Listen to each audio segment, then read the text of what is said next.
Peggy, now, how long have you worked for the church, Our Savior 14 Lutheran? and a half years. 14 and a half years. And how long had you been in this home? 22. 22 years.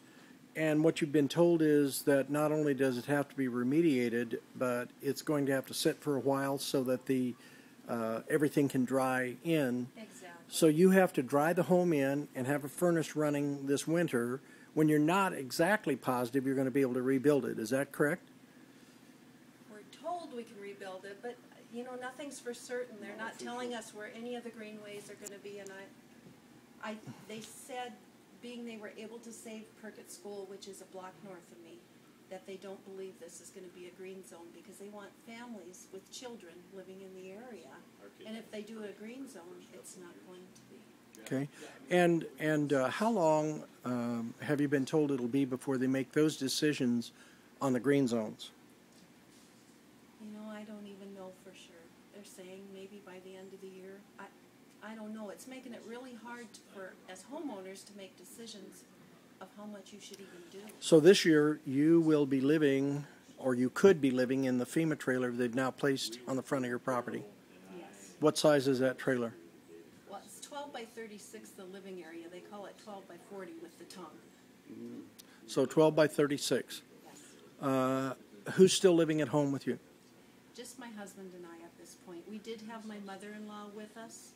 She has cancer and she's on hospice care, but because we got pushed out of our home, we had to put her in assisted living. I see. Because we couldn't care for her and take care of our home.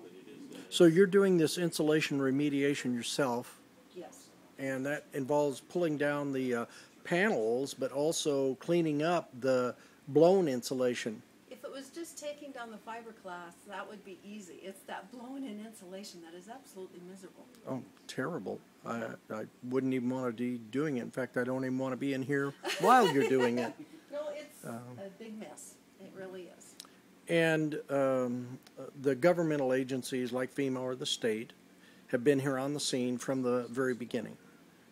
Yes. And they have been helpful, I understand.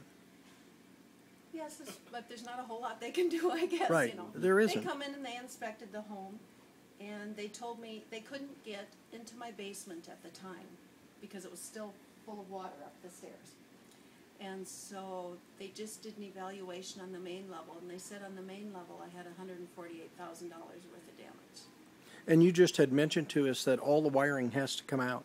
Yes, it does. Okay. And then downstairs in the basement, what has to be done down there? Well, it was a full finished basement that we just did last year. Redid the whole thing, and everything has to come out. Okay, and then you were mentioning to us that you were surprised to see 5 different colors of mold. Yes. And what were those colors? Yellow, blue, green, black, and the prettiest was red. I don't see a lot of mold right now, so obviously you've done some remediation here. We have. My house has actually been power washed twice, upstairs and down, and sprayed for mold, but we're getting mold growing back again, and so we have to do it again. So you're going to have to dry it in, let the furnace run. Rebuilding, probably you're looking at next year sometime. Well, with this mold growing back, I'm thinking, yeah, because you certainly don't want to start rebuilding if you don't have the mold problem taken care of. And we thought we had it taken care of. But along the ceiling, now in here you can't see it. If you had been here last night, you could have, right on this wall. But we washed it down with the bleach solution because it was coming back. But if you come over farther, I can show you some mold coming back.